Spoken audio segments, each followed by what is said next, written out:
Hello, everyone who is currently joining.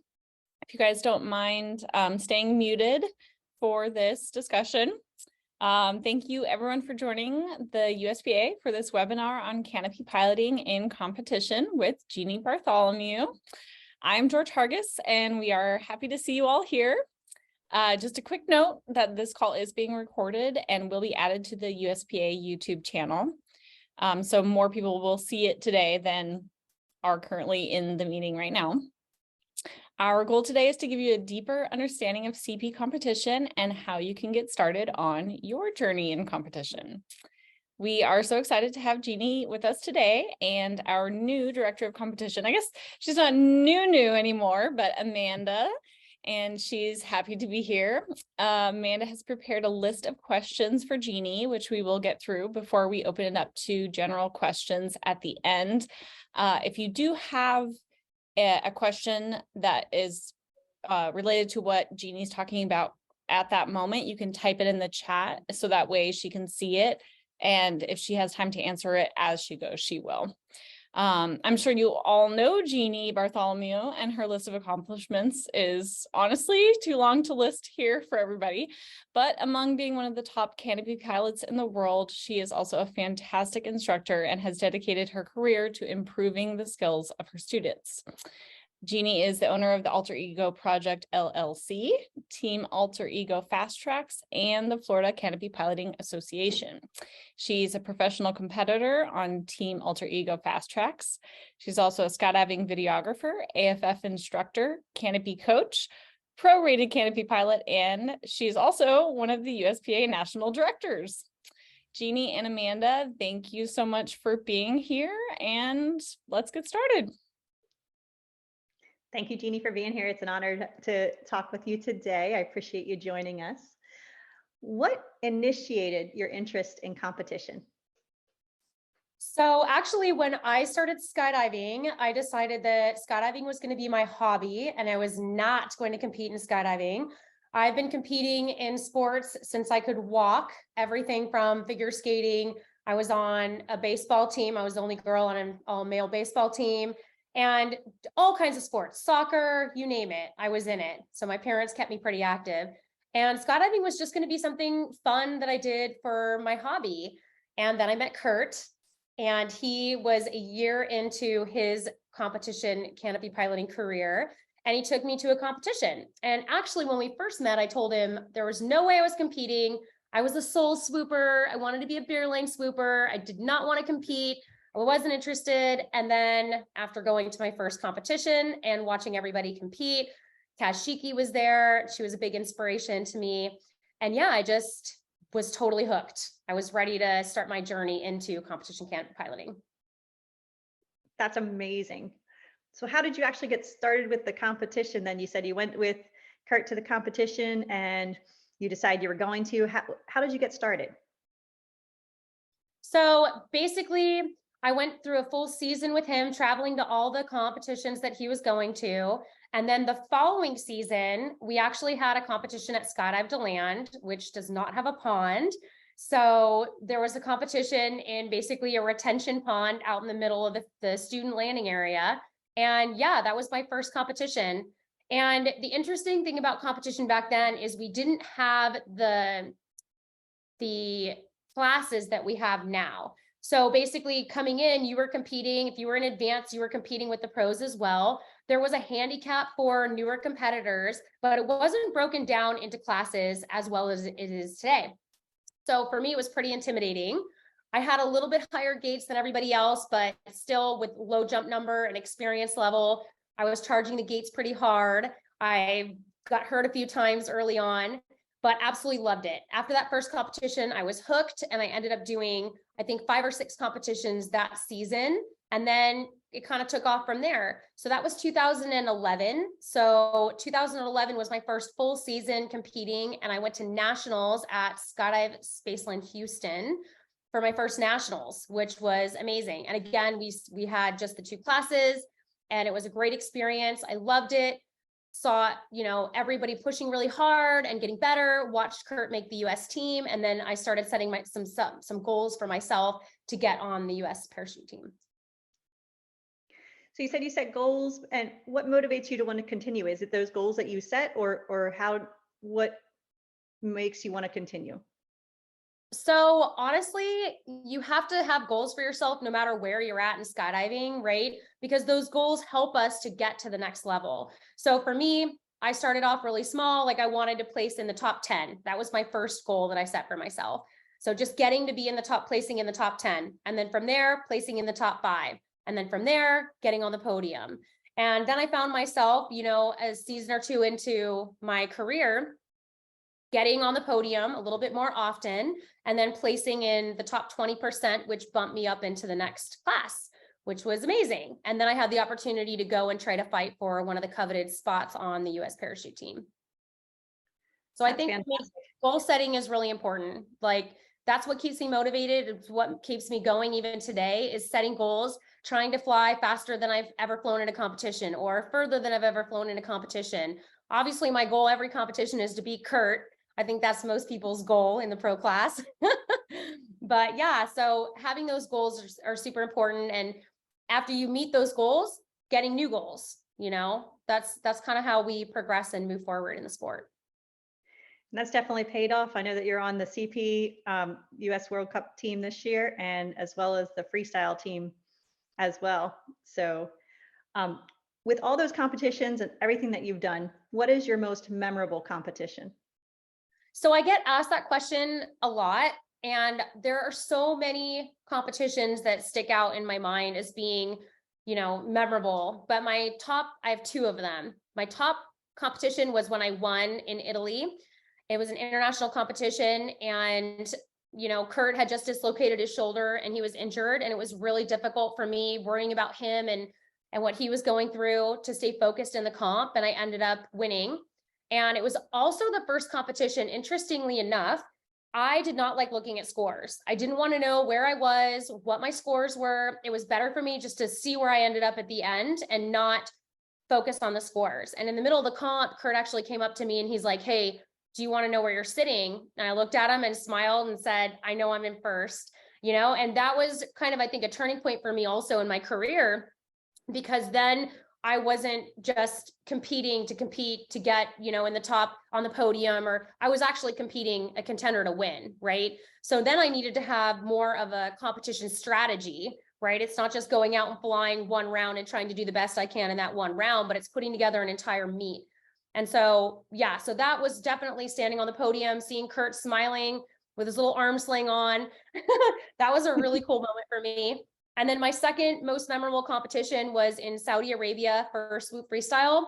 And I ended up getting on the podium. And that one for me was incredible, because here we were in a foreign country, and, women, where there's a lot more rules for women. Women had just started being able to drive in that country.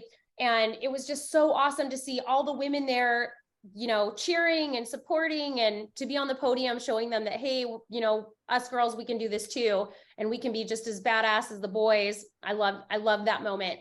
There was the award ceremony was at sunset, and the Arabian sunsets are so beautiful. And I just remember standing on the podium listening to the national anthem as the sun was going down, and they had flyboarders going crazy, and it was such an incredible experience to be standing up there. And you're standing up there thinking like, wow, look at how far I've come from the very beginning, this little sketchy swooper coming out trying to hit some gates, to now standing on a podium in an international scene, showing women in the world that we can do this and compete against the boys and be awesome too. So those are my top 2 memorable moments in competition. Definitely memorable.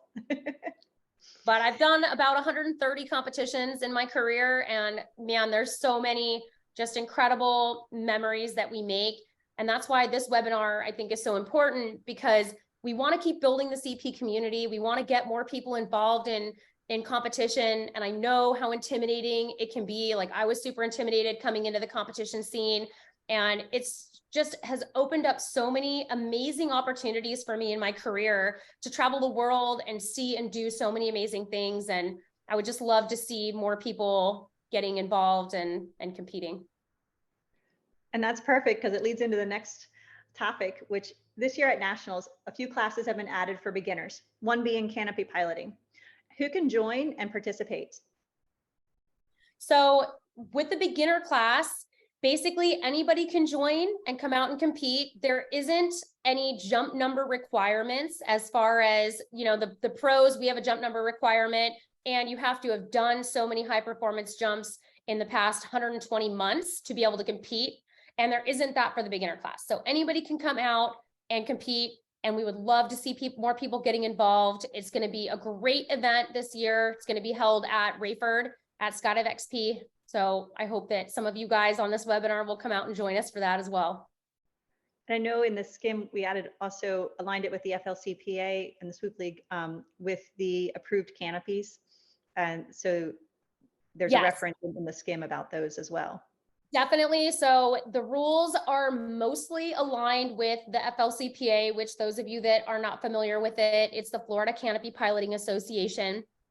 And our rules are on swoopleague.com. You can go read through them. And then the rules for USPA are mostly aligned with the FLCPA, other than we don't have the turn restriction and the wing loading restriction that you would have coming to compete at the FLCPA.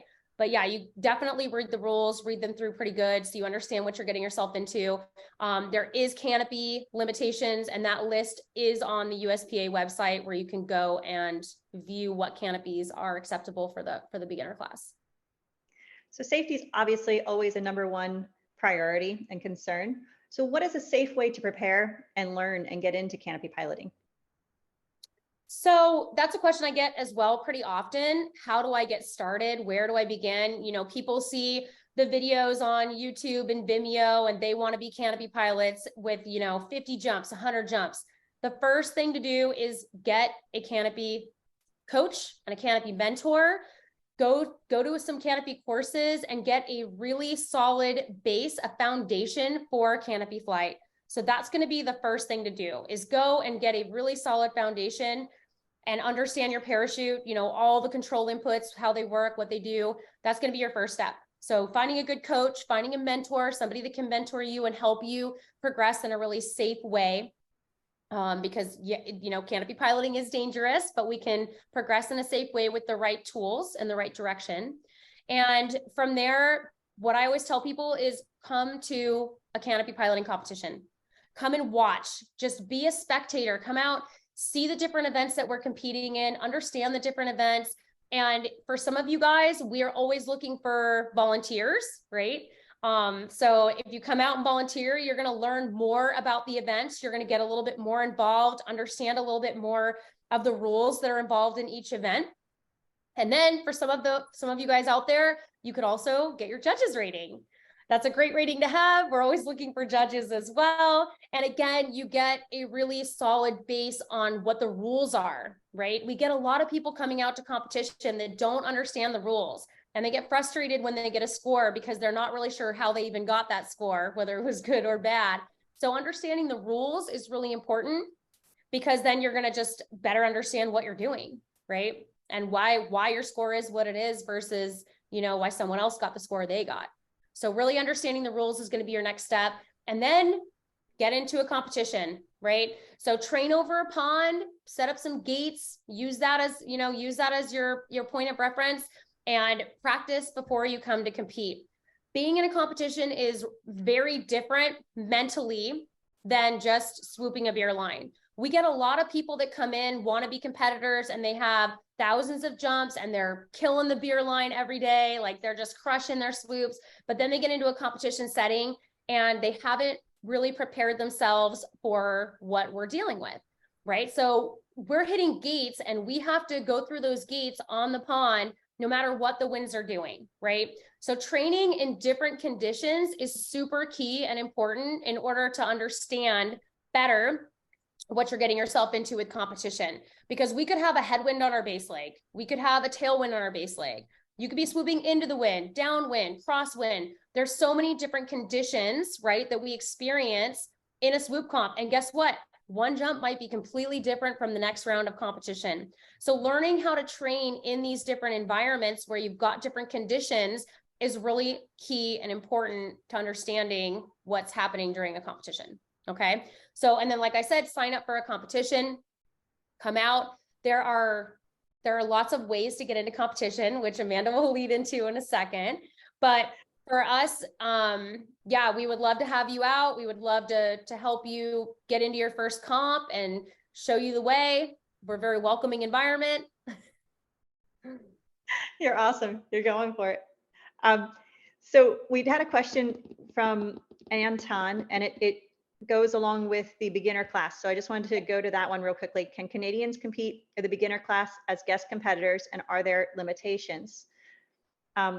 We do ask that you email competition@uspa.org, so that way we can get a background of your canopy piloting.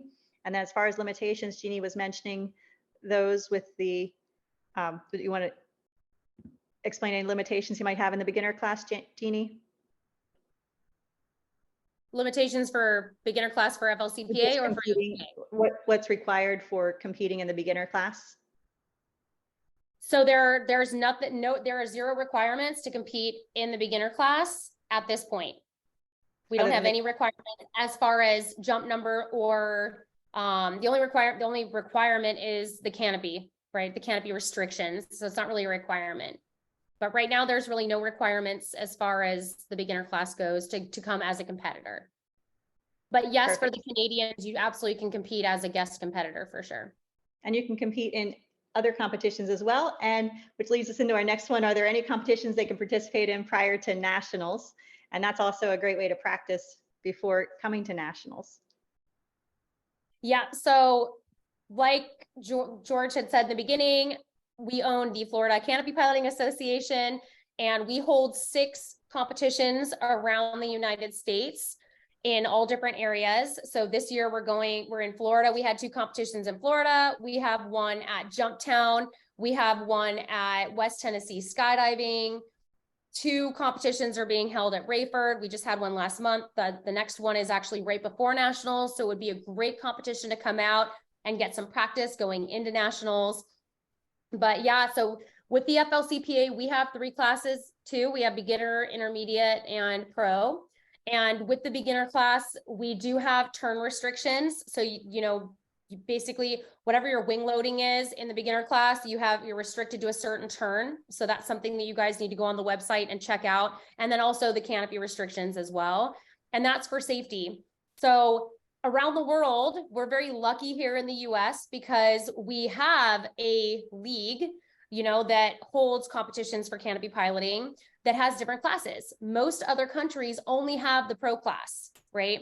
So like I said, I've been competing since 2011. I've watched a lot of the competitors that have been on the pro circuit for a really long time start off as baby canopy pilots. And really, they should have been going to canopy competitions as a beginner, right? Or an intermediate, but they were forced to just be thrown in there into the pro class, which again, we're looking at safety issues. It's so awesome to have 3 classes because as a beginner, you're hitting a 10-foot gate, right? So all you have to do is come in and eclipse the top of the 10-foot gate. And for zone accuracy, one of the events that we compete in, you have an infinity gate. So you can come in as high as you want. And as long as you get down below the 5-foot gates before you hit the land, you're getting points. You're putting points on the board. So the beginner class, you start off at a 10-foot gate, which is super high, super safe. You're learning to build speed. You're learning to be accurate and hit the gates on a less aggressive canopy, going much slower. So if you make mistakes, it's going to be a little bit more forgiving. And then when you move into the intermediate class, now you're hitting a 5-foot gate. So now we take you from hitting a 10-foot gate, boom, we bring you down to a 5-foot gate and you're eclipsing the top of a 5-foot gate. So again, safety, we're slowly progressing you. You get down to the pro class and now you're dragging the water. Now you're coming in at the actual water. So some of these competitors have to come through and they have to come in and charge and hit the water, going through the entry gates, and they have low experience level. Maybe they're on an aggressive canopy. And now you've got all this other stuff going on with, the mental mindset of competition, the pressure of competition. So it's a really safe way to progress in canopy piloting, having these 3 classes. So, and with the FLCPA, when you guys come out, like I said, we're a very welcoming environment. You come out, the pros and the intermediates are helping the lower class, competitors. And yeah, we just have a really safe, welcoming environment to get people into competition in the safest way possible. So yeah, and I'm sure if you talk to other people that have competed in these pro classes around the world, you know, they wish that they had a lower class to get started because it promotes safety. They're not charging the gates, you know, at a low jump number on a canopy that's, you know, really aggressive for them. Perfect. And then competing can be mentally and physically demanding. What do you do to prepare? So for competition, we obviously as professional athletes have a team of people that work with us. We have nutritionists, sports therapists, and so they obviously have different things that they give us to prepare for competition every meet. Kind of depends on the situation or what we're struggling with. But we do, you know, a lot of visualization, breathing techniques, things like that. I do a lot of yoga, keeping your body in shape for competition. If you've watched Canopy piloting videos before, you see we're hitting the ground sometimes pretty hard, even on a soft landing. So yeah, preparing your body, making sure that you're physically fit, and then the mental aspect of it as well, making sure that you're, you know, keeping yourself in a very good place going into a competition, letting go of anything, any outside factors, maybe stresses at work, relationship issues, any of that, just putting that aside and really getting yourself focused for what you're about to go and do. And one thing I would like to do, talking about the Canopy piloting classes, I actually have somebody here today with me who is competing for his first full season at the FLCPA in the beginner class. And he is going to talk just a little bit about the FLCPA and his experience competing as a beginner. This will be his first USPA nationals because we have the beginner class. So I'm going to bring him on. His name is Alex. He has about 600 jumps and is flying a Katana 120. Hi. So as Jeannie said, my name's Alex. I have about 650 jumps. I do fly a Katana 120 at this time, which is a wing load about 1.8. My current turns are about a 270. With Jeannie and Curtis being the mentors I've had in a lot of coaching throughout the last season, it's been really good and kind of helpful getting me into this comfortable state to put myself into competitive sport. And even on the last season, I competed twice. One at the Sebastian meet, more for with friends and whatnot to kind of get my feet wet. And then after that one, I kind of got hooked. And then we went into the freestyle competition, which was a lot of fun, which I actually managed to podium and placed third in the beginner class. So with that, as I go into this season, having the higher gates, the little bit more lenient rules, it lets me train a little bit more, you know, for those rules. But at the same time, now that I've kind of gauged where my canopy skills are, it doesn't rush me to put myself into a steeper, smaller canopy. It lets me allows me to stay in this canopy for a little bit longer, so where I can actually dial it in a little bit better. Even though people are like, oh, I'll go to the comp velo, I'm like, I'm going to stay with the Katana until I can get it 100% dialed in. And now with that Katana, I'm able to dial it in and start to effectively drag water and use my body position a little bit more safely, so that when it comes to competition time next year, and I move up into the intermediate class, I'll have that much more efficiency in the canopy, and then I can move to a better canopy without hiding all of those inefficiencies with just the downsize of it. With the actual beginner class itself, it really does feel initially like a little bit more intimidating. But afterwards, it really does feel like a somewhat of a family, like having the mentors with Jeannie and Kurt, and then having those Fridays beforehand to actually have those training jumps and have the instructors give you the free coaching beforehand is super crucial. There is no negative connotations or anything towards it. They'll be, hey man, you know, slow down your first 90, which I've probably heard a billion times, but it does help, you know. Those are the small things that I hear it often, and it's like, okay, I plug it into the competitive side. And it does eventually, you know, work out in its favor. I've placed first at the last Sebastian competition. So I'm starting to get a little bit better and better with this as this goes on. And as the culture of the beginner course goes, there's about 5 or 7 of us, so to speak, that kind of keep tight knit. So as we're starting to learn the rules a little bit more, starting to learn our canopies a little bit more, it's getting competitive, but fun as well in that little circle. And then as others kind of join in, it really is a fun time. Even in the plane, we make the joke that's like, all right, guys, time to change history, you know, in the beginner class. So it is a fun time for sure. And we do have a ball. We definitely goof with each other a lot. So it's definitely a great time. It is a great community and a great family. And I see you guys always helping each other. So it's really neat to see when you're out there at the competitions. So how often do Something you that get? Alex mentioned that I forgot to mention is that at the FLCPA, we do have Fridays free coaching. So there's a pro at every meet standing out at the pond, giving you tips and tricks, you know, helping you just fix little things going into the competition. And we offer that as a free thing for everybody. We try to really, you know, keep this league welcoming to everyone, and it's all about growing. It's about growing the sport and keeping people safe, right? So it's a great way to get started in competition canopy piloting for sure. And Alex, how often do you find yourself getting coaching or seeking more information and with Jeannie and Kurt?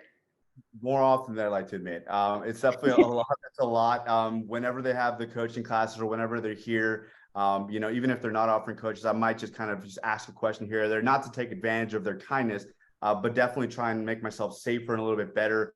But whenever they're here doing their coaching, I mean, in Sebastian, we definitely have that luxury of having them close by. So we get as much canopy coaching as possible. But like I said, whenever I can get that little extra coaching here and there, I try to take as much advantage as possible. That's smart. I like to make a joke about David Chen is a competitor that's been in the beginner class for a couple seasons now. And he went from being super high, nowhere near the water, to now charging and a contender for the podium at every competition. And I used to joke that he was basically paying our mortgage every month because he went to every drop zone that we were coaching at, following us around, and, you know, to get as much coaching as possible. And that's something, you know, getting coaching is what is going to help you progress in a safe manner, right? So like I said in the beginning, finding a coach, finding a mentor, finding people that can help you at your home drop zone, get as much coaching as possible so that you can develop your own flying style, because that's what's going to keep you safe. And that's what's going to help you charge hard, get on the podium, and eventually be on the US canopy piloting parachute team. Fantastic. We have in the chat Lily Burroughs, and she says, she's waving to us. Hi, Jeannie. P.S. I love you still. How did you break into swooping? Was there a landing, downsize, canopy, or moment that made you want to swoop? Did you always want to be a badass CP as a beginner skydiver, or find it along the way? Hi, Lily. Love you, girl. Yeah, so basically when I started skydiving, I mean, a lot of people know my story. It wasn't the, you know, it was kind of a crazy AFF program that I went through. And I was terrified of my parachute. I said I would never downsize past 170 square foot canopy. No way. I'm going to jump a 170 forever, and that's it.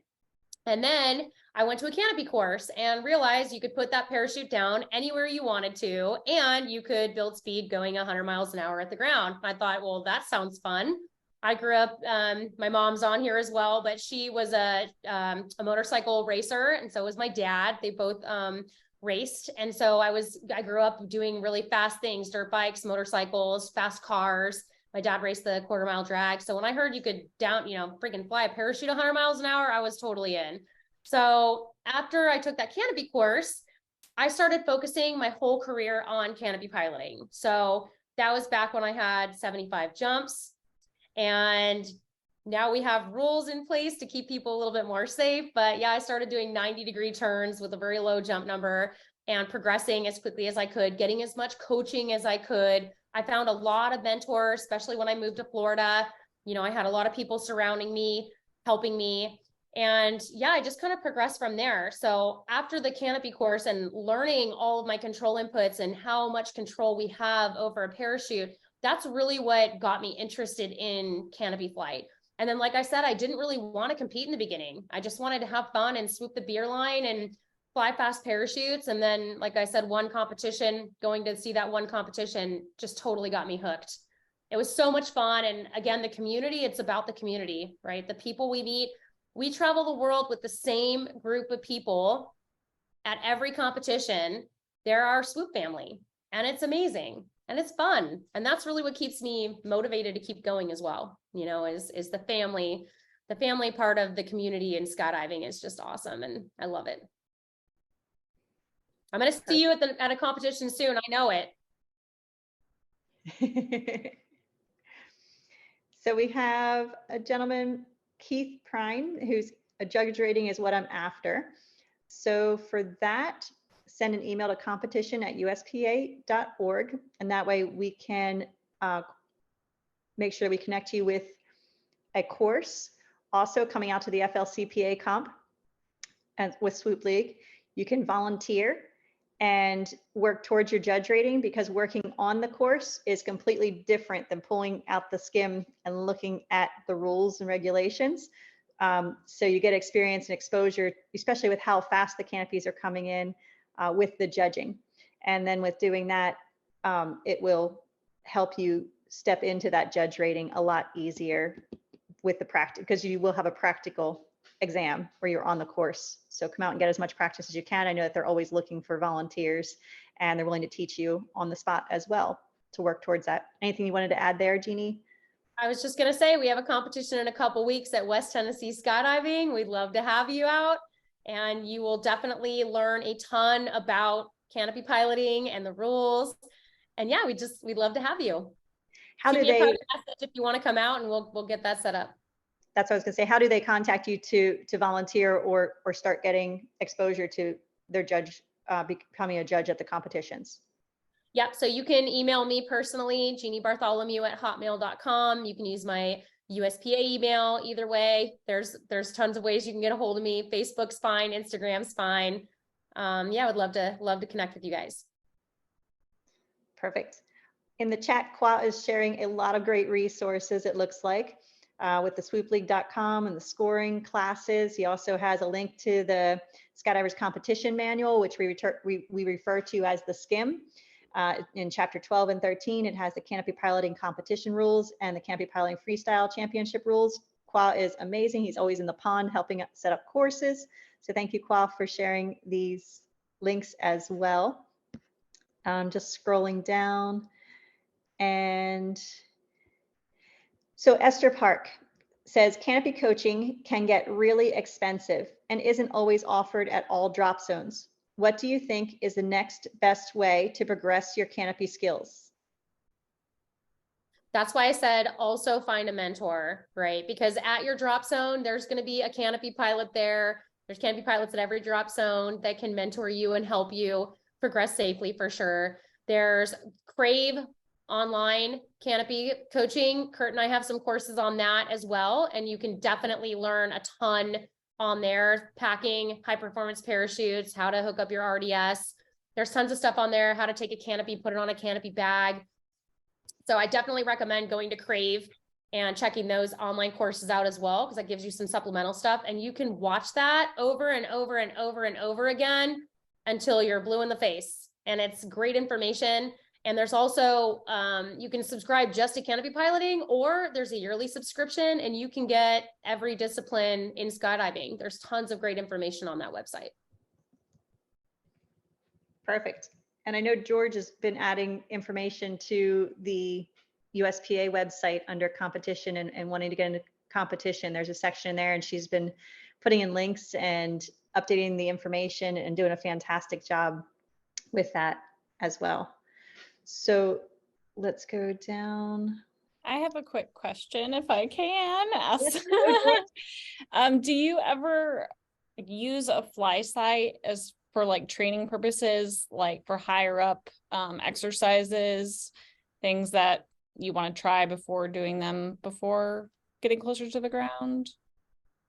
So I don't use a fly site for that, but we do use that with our students. So we do use fly site data. We use fly site data for our own training, but it's more vertical speeds, horizontal speeds, things like that. But yeah, for students, we definitely recommend having a fly site when you're getting coaching, for sure. Yeah, very similar to what you guys do with wingsuiting, I'm sure. And then Jim Reese also added to the chat. He is a regional director. He's also the competition chair for USPA, does a fantastic job. And he also suggests that you travel, call your regional director to help get a coach to come visit your DZ. And then he believes that these courses increase safety and spread good information, so they're good for the region. So if you don't have a canopy course at your drop zone, you can also contact your regional director. You may have to travel if they can't get someone at your drop zone, but there are courses typically available, and they can also help set those up or coordinate with a safe coach.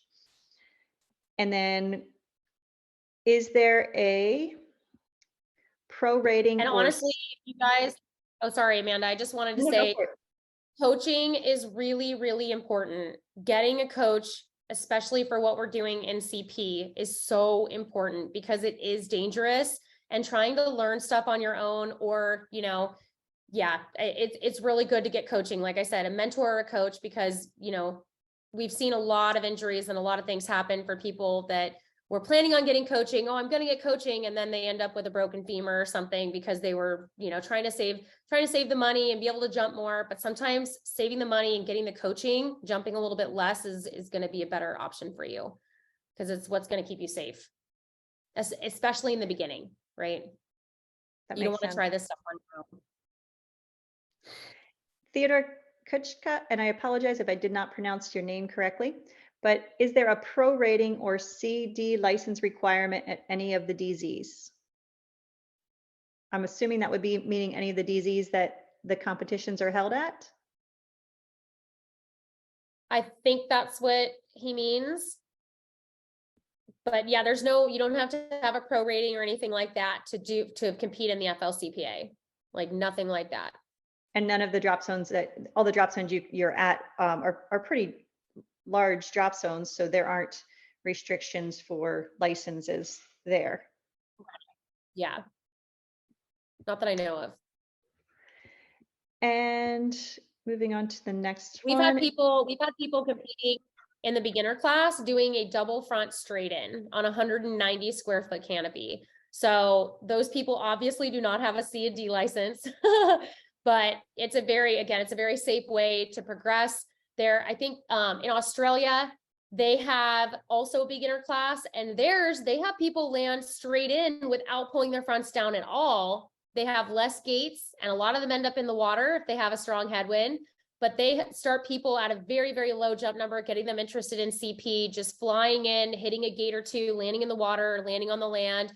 And yeah, so you can start really at any level, and we encourage you to come out and start, and, you know, going through the process so we can help you and mold you and teach you in the safest way possible while you're still on big, slow, you know, more forgiving parachutes.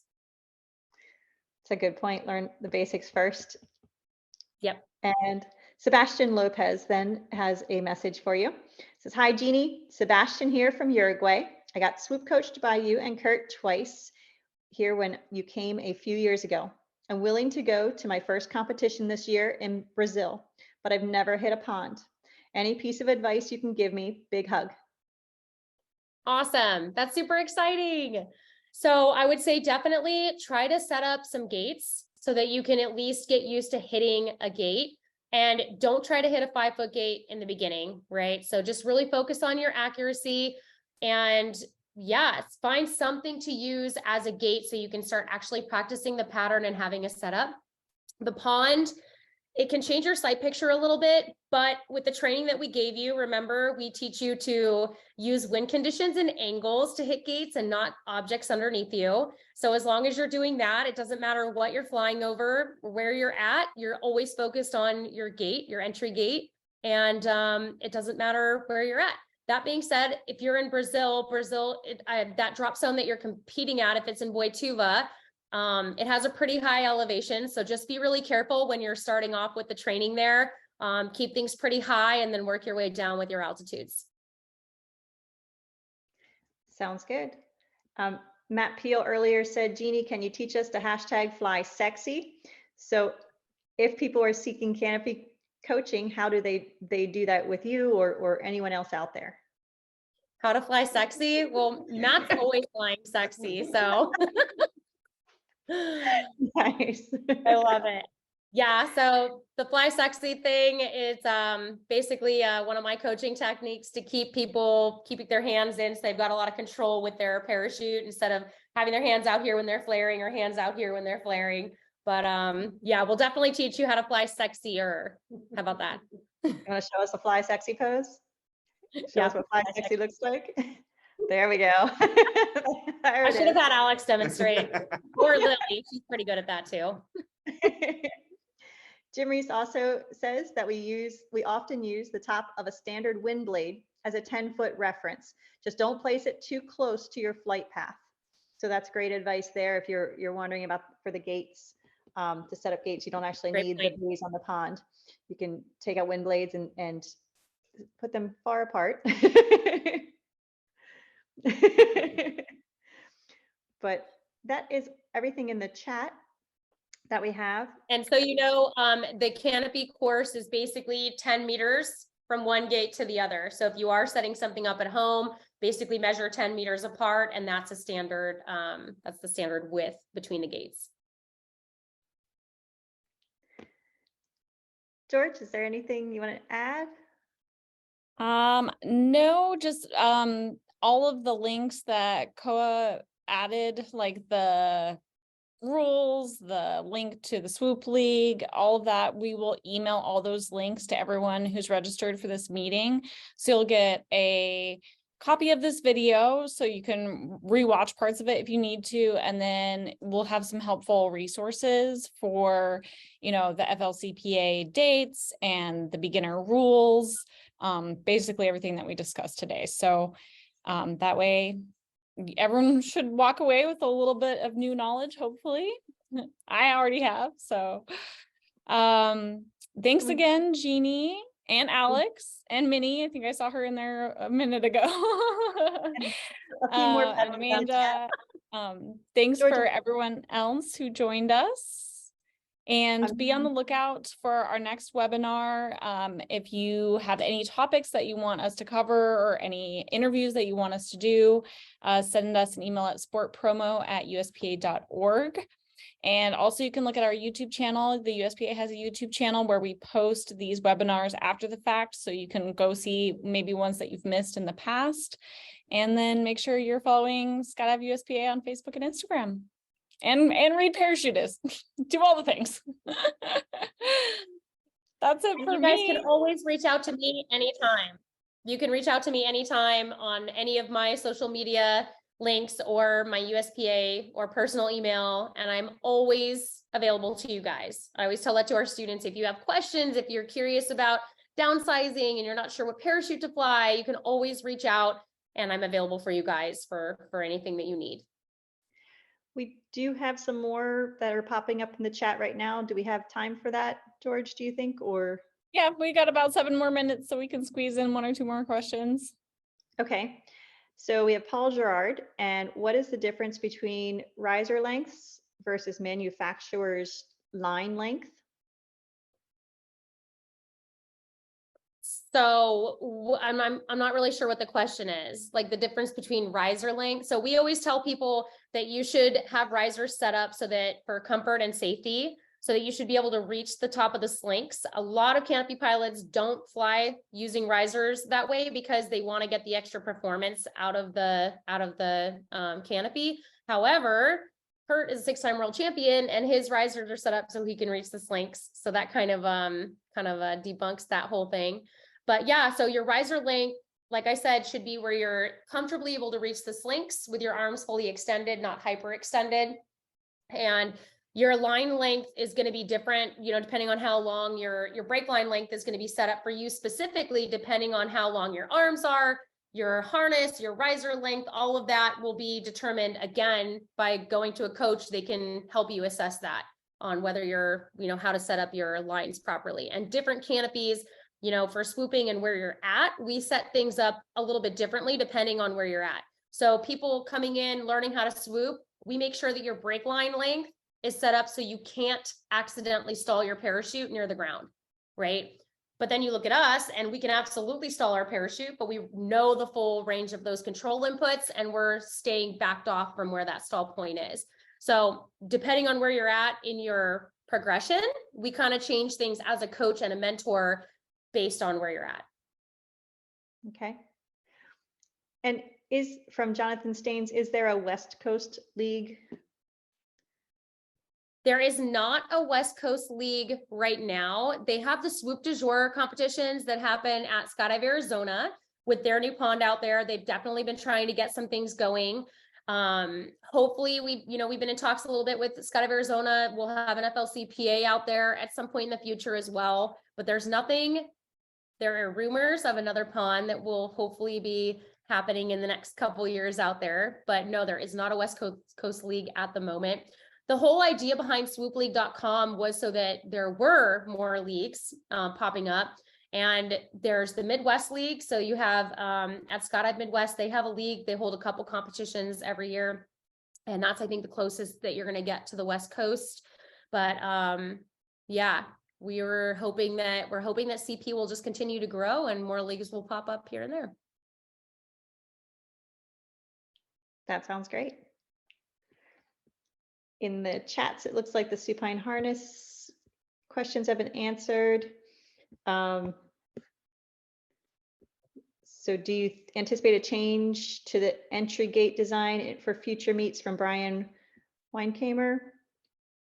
Due to all the recent high-speed buoy strikes associated with rolling your wing too close to avoid boosting over the entry gate. Do you anticipate a change to entry gate design for future meets? So not in the very near future, but I think in general with the Supine Harness coming out, I think that there will be changes in canopy piloting, the events that we're flying. And yeah, probably the courses I think will change in the future for sure. Obviously, we want to keep progressing and pushing the sport forward. So I'm hoping that, yeah, that the Supine Harness just becomes more and more popular and that we can see where we can take that from here. But yeah, there has been quite a few buoy strikes and we'll see what happens in the next couple of years with that. But as of right now, there are no talks of changing the courses at the moment. Okay, that sounds great. Carla Costa says, #fly sexy, #shine bright like a diamond. See you guys soon. So I think in the Czech Republic in a couple months, Carla. So I think that's everything that we had there. George, back to you. I think that's it. Going through the chat, we got through all the questions. Thank you again, Jeannie and Amanda. Really appreciate your time here. Everyone else who came and participated, we really, really appreciate your time. Thank you guys for having us. And yeah, like I said, if you have any questions, I really hope that people will reach out and get more involved in canopy piloting. I've had some of the most incredible experiences traveling the world, competing. I'm, been on the US team eight or 9 times now, and I absolutely love it. And I'd love to see you guys out there and help you reach your goals as well. And awesome. The US World Cup is in Eloy. So if anyone can make it there to support the US team, it's in the United States this year for canopy piloting, which is fantastic and a great opportunity to see some of the best canopy pilots in the world. I can guarantee you they will need volunteers. So if anyone wants to go just to volunteer, I'm sure Skydive Arizona would appreciate it. Perfect. All right, everyone. Have a good night. Thank you so much. Bye. Bye. Bye.